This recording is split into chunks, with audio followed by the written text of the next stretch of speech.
Do you love Him deeply, truly, wholeheartedly? Will you make time to talk to Him from your busy schedule? Will you run to Him and depend on me when you are in need? Will you trust me enough to tell me your darkest secrets? Will you cling to me when all seems hopeless? Will you thank me for your victories? Will you allow me to give you strength through your tough days? Do you love me enough to resist those temptations? Will you follow me when I lead you away from your favorite sins? Will you include me when you make tough decisions? Will you consider and listen to what I say? Will you believe me if I say that this is what's best for you? Do you really love me with all your heart, with all your mind, with all your strength? Welcome to your neighborhood. Are you familiar with the annoying old lady who seems to be always irritated with the sound of hormones? Well, Mr. I'm too busy to spend time with you. He never seems to stop taking in phone calls while looking at Facebook, while working on his laptop, while eating, or the military boss. His favorite words are, do this, do that, do this again, do that again. And I'm sure you remember the office bully always hovering over your desk, checking on what to pick on next. Occasionally, you'd run into Miss I Hate My Life. Nothing seems to ever make her happy these days. And then here comes the text messages of little Miss Nikki. I often wonder, what does she actually do in life? Them and a whole bunch of people you encounter, from the most pleasing personalities to the most irritating way of living. These are the people you make live, and these are the people who are going to love. Are you taking time to listen? Taking time to love them people?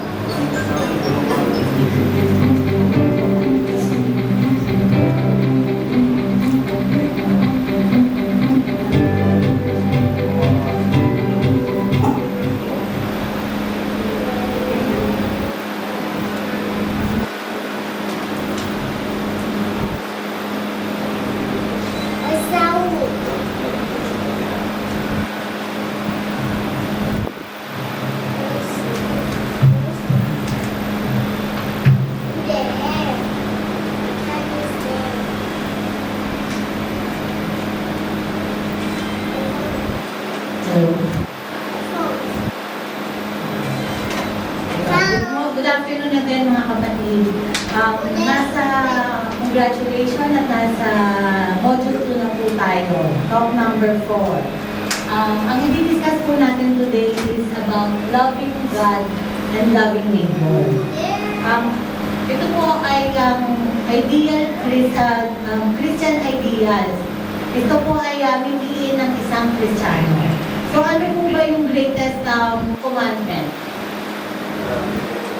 To love God and to love our neighbor. Di po ba? Ano yung kailangan? Okay.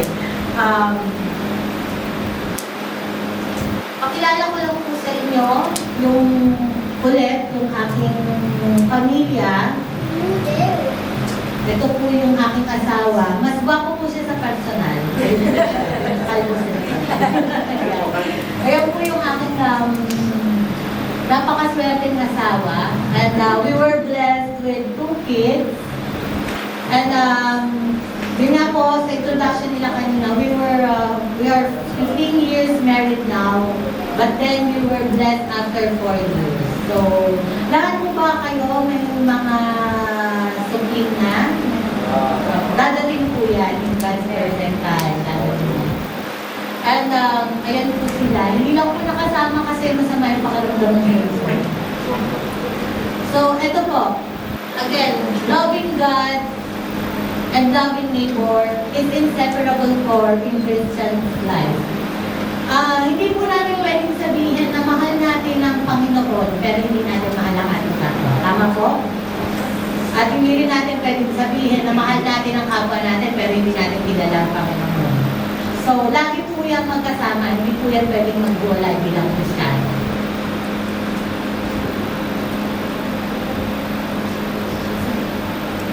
Technique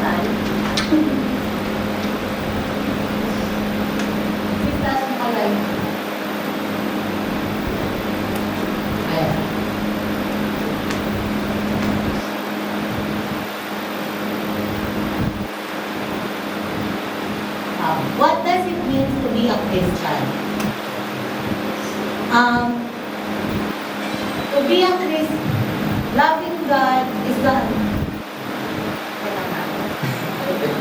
Ay, nakakawin na. Ayan. Loving God is the highest of,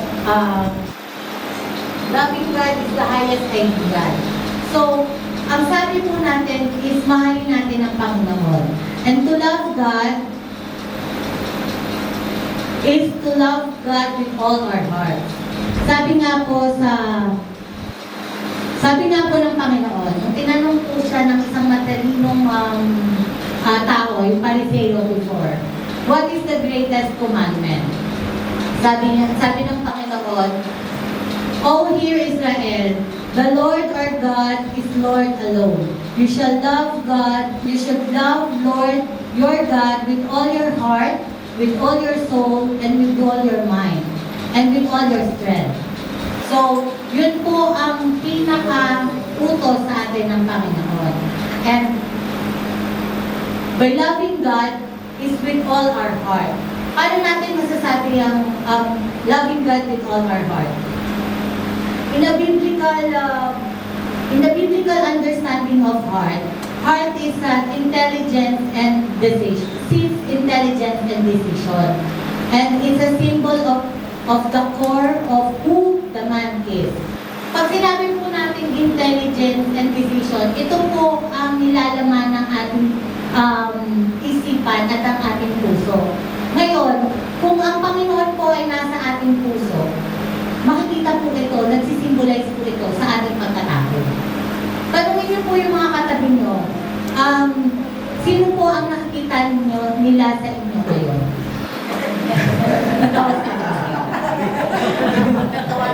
Ano nakatanong po ang mga mister? Ayun. Kung nakikita po ng kapwa natin sa atin ng Panginoon, ibig sabihin po ay nasa puso po natin ng Panginoon.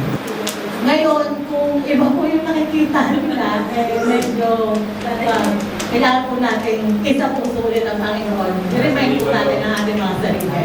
Ayun. So, being God in our hearts will symbolize our person, us being a person. So, yan po. And to love God with all our heart means to be totally committed sa Kanya. Di ba nung nag-iigawan po kayo nila Mister at ni Mrs. Mga Mister, ano po ang mga pinapangako po natin kay Mrs.? Bro, ano po pinangako po kay Mrs.? Ayun, di ba? We promised our love na I will totally commit to you. Di ba? Yan po ang ating pangako. So, ganun din po yun, mga kapatid. Pag minahal po natin ang Panginoon ng buo sa ating puso, tayo po ay mangangako ng commitment sa Kanya. And to commit to Him, paano po tayo mag-commit sa ating Panginoon? Sa ating pong ipinangako. How do we put God first and foremost in our life? First is, it requires decision to obey Him. Di po ba? Kailangan natin, dahil nasa puso natin ang Panginoon, nasa buhay natin ang Panginoon, kailangan natin kailangan natin mag-decide na sumunod sa Kanya, sumunod sa Kanyang mga kautusan. So, paano po yun? Sa pagpapasabuhay. Living like Christ. Di po ba? And we need to develop a personal relationship with Him. Ganun din po sa mga relasyon ninyo, di po ba? Kung nangako kayo na I will commit with you, mahal. And you were developing a relationship with your spouses. So ganun din po tayo sa Panginoon. When we put God in our hearts, we decided to obey His commandments, and we should develop a personal relationship with Him. And paano po yun? By spending time with Him in prayer, in scripture, reading, with our services. Hindi naman po sa pagdadasal lang at sa pagbabasa ng Biblia, kung hindi sa services din po natin. And loving God, ang pangalawa po na highest ideal is, di ba po yung una is loving God with all our hearts. Now, ito naman po is loving God with all our mind and soul. Ano po ang ibig sabihin nito? We love God with all our mind and soul by keeping our mind clean and holy. So, linisin po natin ang ating mga utak at kaluluwa, free from evil and impure thoughts. So, wag po tayong mag-isip ng hindi maganda para sa ating mga kapwa. Minsan parang nag-iisip tayo na, ako baka may sinasabi siya sa akin, di ba? yung mga gano'n na i-free po natin yung ating mind on that. And i-free rin po natin yung ating mind sa pag-isip ng paggawa ng hindi tama, ng masama sa ating mga kapwa. Second, free from uncharitable thoughts. Ano po ba yung uncharitable thoughts? Ako, wala naman akong pakinabang dito. Bakit ko tutulungan? Or bakit ako magsiserve, wala naman akong mahihita. So, i-free po natin ang ating mind sa ganung isipin na dahil wala kang mahihita or may nagawa ba sa akin yung taong ko para tulungan ko or para maging mabuti ako dito. We should remove that from our minds. Free from suspicions that estrange relationships. Tayo po ba ay mapagsuspensya? Parang yun, yung mga paghihinala po, wag po tayo masyadong nag-iisip na ika nga sa atin ngayon, wag tayong praning.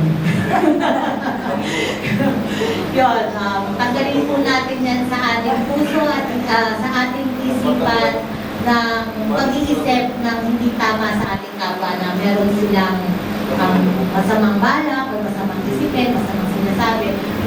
I-cleanse po natin ang ating isipan ng that. And most of all po, free from worries. Knowing that God will take care of us. So, if si Lord po ay nasa puso natin, alam natin na hindi tayo pababayaan ng Panginoon.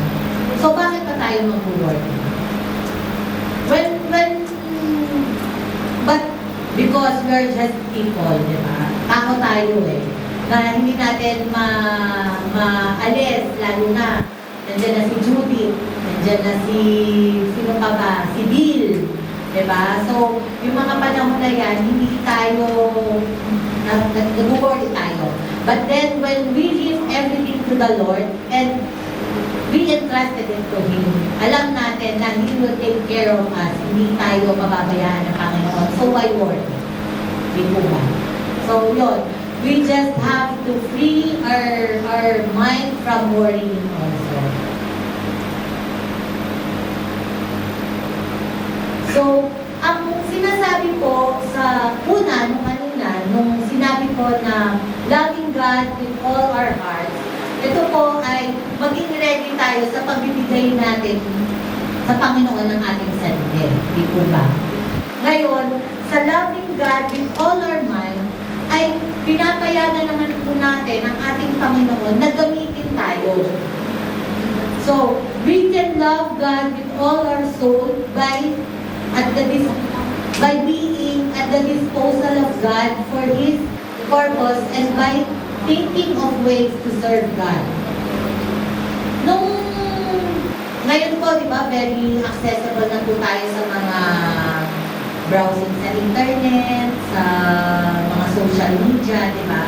But then, may mga napapanood tayo na, o nababasa na mga fake news, di po ba? So, with that, dapat maging vigilant din po tayo sa ating mga napapanood at sa ating mga nababasa. Kasi, as it was said natin po, we have to be at disposal to God. So, instead na we're spending our time ng wala tayong ginagawa, we should at least dedicate our time, our extra time to the Lord. And I really honor the service team for their services. Alam ko po na they are serving the Lord. Imbis na nagpapahinga sila, but then they are still here serving the Lord. Kasi imbis na hindi nila, sayangin nila yung oras nila. Kasi may nabasa nga ako na pag daw ang tao walang ginagawa at walang ginagawa, doon pumapasok ang kung ano-ano mga isipin. And worse than is, some are negative, some are evil, alam mo yun. So, why not go on service or pray or read the Bible, di ba? At least by that, you are on a disposal of God. And nagpapagamit ka sa Panginoon on His glory. So, ayun po. And the third one po is loving God with all our strength.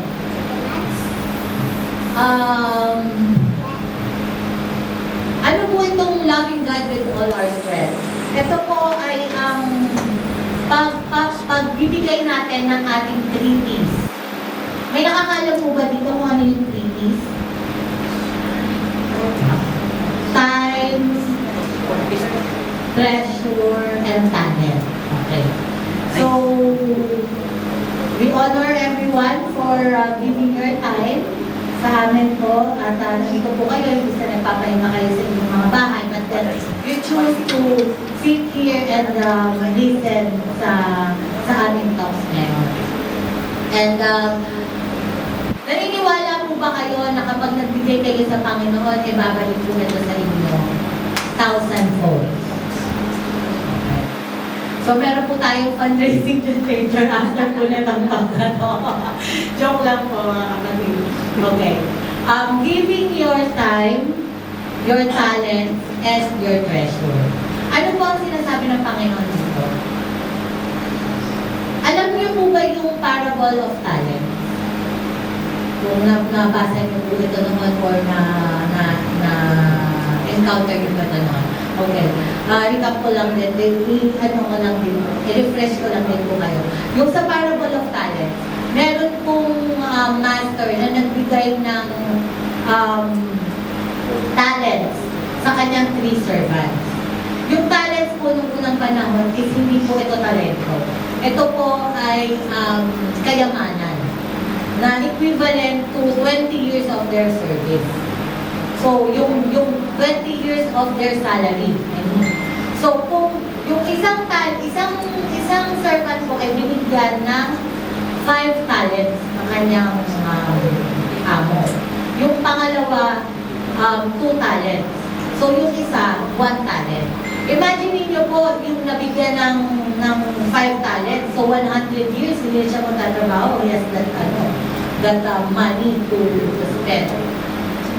So, yung tatlo pong yun, yung isa, tinago niya kasi 1 talent lang siya. So, that is 20 years lang. So, tinago niya, binahog niya sa lupa. So, ang tanong ko, kung kayo po ang bibigyan ng ganung talent, ng ganung talento, itatago nyo rin po ba katulad ng ginawa ng pangatlo? O isi-share nyo po ito sa inyong kapwa para lumaki? Baka akala kasi nung pangatlo, pag binahog niya sa lupa, tutulong. Hindi po. So, we are all given a blessing. Well, meron po ba dito na hindi blessed? Lahat po tayo ay blessed. Iba-iba lang din po ng pagkakabigay sa atin ng blessings. Merong 5 blessings, merong 2 blessings, merong 1 blessings, at the quest, 1 bless. Pero ang tanong ko, paano nyo po ginagamit ang inyong mga blessings? Okay. So, naniniwala po kayo na pag sinare nyo ang inyong blessings ay tutubo. Babalik 1,000 po. Mamaya po, again, meron po akong fundraising. Ayun. Ano, kidding aside. So, yun po, when we share our talents, when we share our time, when we share our treasures, pagdating po ng panahon na nakaharap na natin ang Panginoon, itatanong po sa inyo ni Lord, anong ginawa mo, anak, sa talentong binigay ko sa iyo? Ito ba ay generously na isinare mo sa iyong kapwa? O itinago mo na lang sa iyong sarili? Dito ba?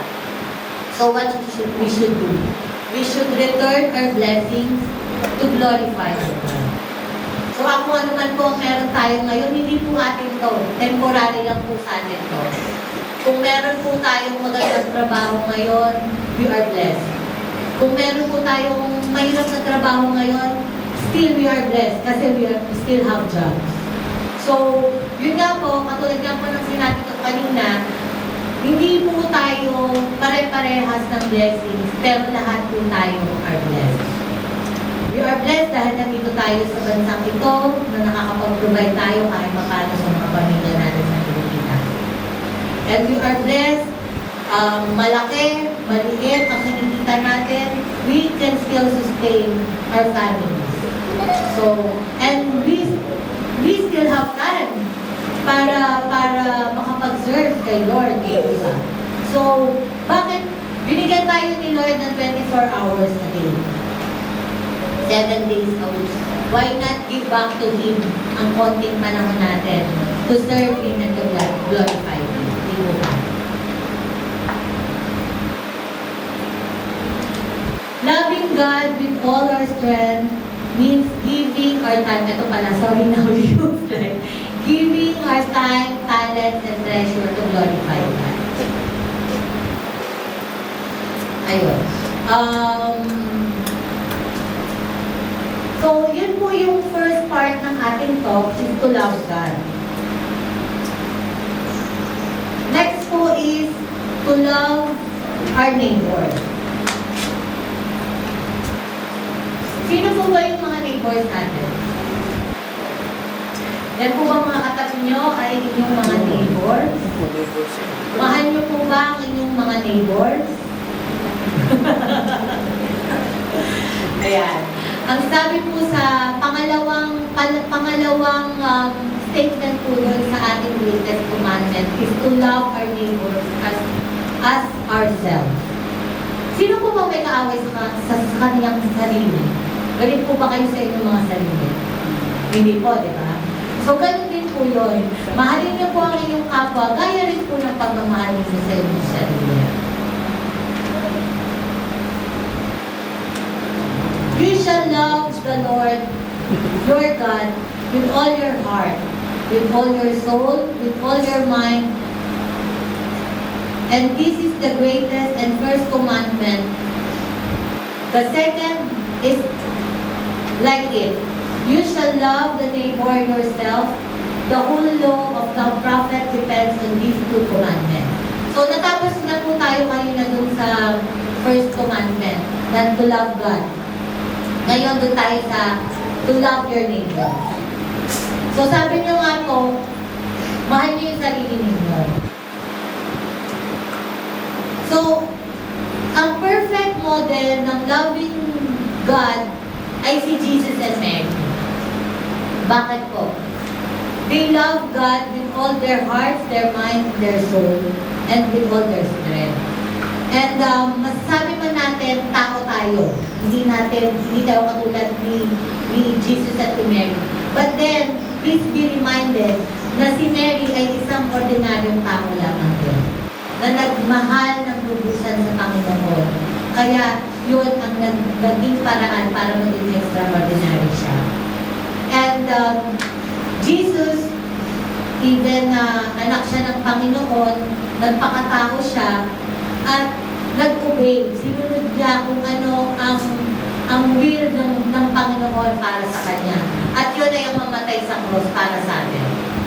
So, isa po itong manifestation ng pagmamahal pa rin niya sa Panginoon.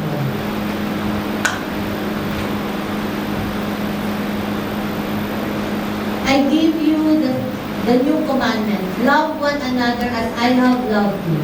So you also should love another. Sabi nga nila, baka sabihin ni Brora, hindi niya masyadong mahal yung sarili niya, so hindi siya magmamahal ng kapwa niya. But then, ang sabi ng Panginoon, you should love your neighbor as I have loved you. So, hindi pa rin to excuse para sabihin mo na, hindi ko naman masyadong mahal yung sarili ko hindi ko na lang din masyadong mamahalin yung kapwa ko. Hindi po ito excuse kasi ang utos ng Panginoon, mahalin mo ang kapwa mo dahil mahal kita. Ngayon, hindi kita binibigyan ng option na hindi mo siya mahalin. Kung hindi, inuutusan kita na mahalin mo yung kapwa mo dahil mahal kita. Kung ako mamimili ng pagmamahal, makasalanan ka, hindi kita ibigay. Di po ba? Pero dahil ang Panginoon mismo ay hindi namimili, hindi siya nagbibigay ng kondisyon. So kasi hodang makasalanan tayo, kung may pagkukulang tayo sa Kanya, pantay-pantay pa rin ang pagmamahal niya sa atin. So dapat ganun din po tayo sa ating mga kapwa. Huwag natin bigyan ng kondisyon. Ay, hindi tayo close, hindi ka masyado mahal. Huwag ganun. Hindi po ba? So, alam niyo po yung parable ng Good Samaritan. Di po ba nung panahon ni Jesus, yung kwento po nung sa parable, may Hudyo na nagulpe. Binulpi siya, pinagnakawan siya, at iniwan siya sa kalsada. Nung time na yun, may dumaan na isang Hudyo rin, pare. Umiwas. Hindi siya tinulungan. Half dead na yung halos patay na yung nakahandusay sa kanya. Umiwas yung isang Hudyo. May sumunod na dumaan na lipas. Hindi rin siya pinansin. Kapwa niya rin Hudyo. Ngayon, may dumaan na Samaritano. Noong panahon po na yun, ang Samaritan at saka ang Jews ay mortal na magkaaway. Hindi po sila nagkakaintindihan dahil magkaiba po sila ng pinaniniwalaan. So, may dumaan na Samaritano at hindi siya nag-atubili na tulungan yung Hudyo na yun. Tinulungan niya, nilinis niya, inayos niya. Ano po ang moral of the story ng parable na yun? Na tayo, bilang Kristiyano, hindi tayo dapat mamili kung ano natin ibibigay ang ating tulong. Kahit na batas ba o paniniwala ba na hindi kayo parehas ng pinaniniwalaan, hindi kayo parehas ng religion, kahit ano pa po yan, dapat willing tayo tumulong kapag may oportunidad din tayo tumulong. Kung maaalala niyo po yung panahon ng pandemic, sino po yung mga nakatanggap dito ng ayuda? Ako, isa po ako dito. So, nakatanggap ng ayuda. At kung meron po sa inyo na nag-share naman ng ayuda, meron po ba dito mag-share ng mga blessings nila? Magaling po yan kasi we are blessed. Going back, noong panahon po na yun, isa po yung manifestasyon ng kung paano po tayo maging mabuting neighbor sa ating kapwa. Kasi yung mga binigay naman natin na mga bigas, na mga itlog, hindi natin alam kung sino yung makakatanggap doon, di ba? Pero we were, and lahat din tayo, I guess, naapektuhan ng pandemic. But then, nag-share pa rin tayo ng kahit na anong mai-share natin. So, by that po is a good manifestation of being a good neighbor to others. And yun nga po, kung meron po kayong oportunidad na tumulong sa ating kapwa, bakit natin ipagdadamot? Laging nga sinasabi sa akin dati ng tatay ko na mas mainam na ikaw yung tumutulong kaysa ikaw yung tinutulungan. Kasi ibig sabihin, ikaw yung may kapasidad. Ikaw yung blessed to share with them. So, dapat hindi mo yun itago lang sa'yo.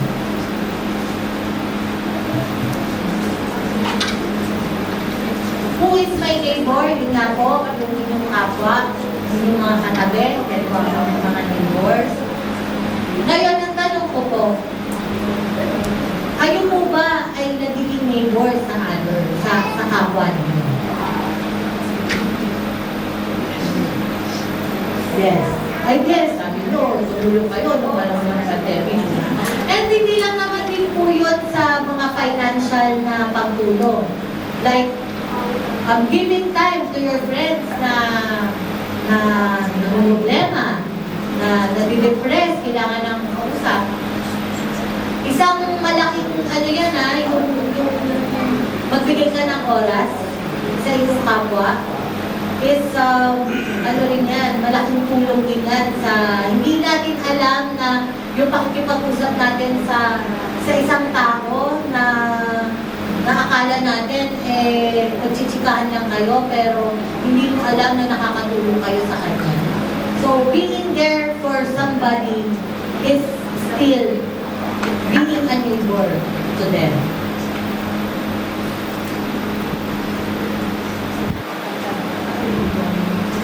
In conclusion,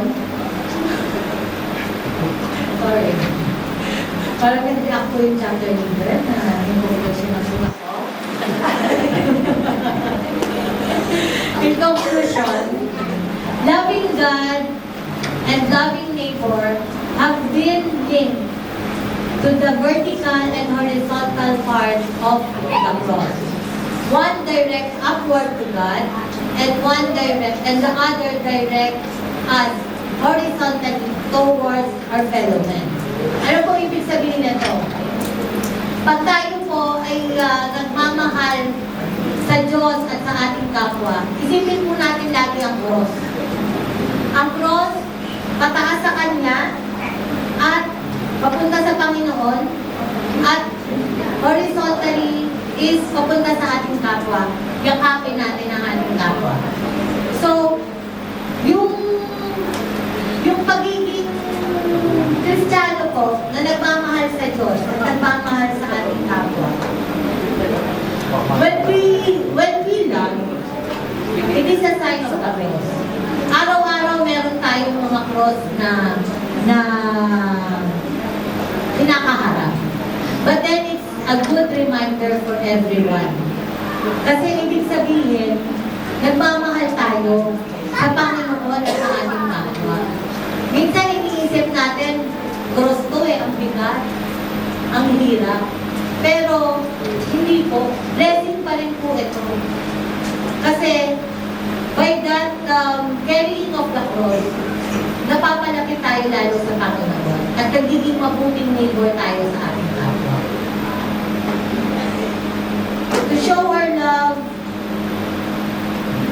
our love to God and to our neighbor is, yun nga po, yung kaninang na-discuss ko sa inyo, yung loving them, yung being there with them, being always available sa ating kapwa, hindi kailangan financially, being there sa time, being there ng service, is still being a neighbor to someone.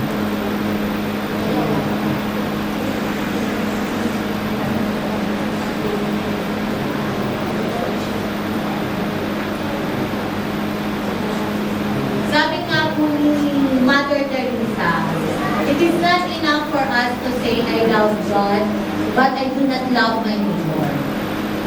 Saint John said, you are liar if you say you love God and you don't love your neighbor.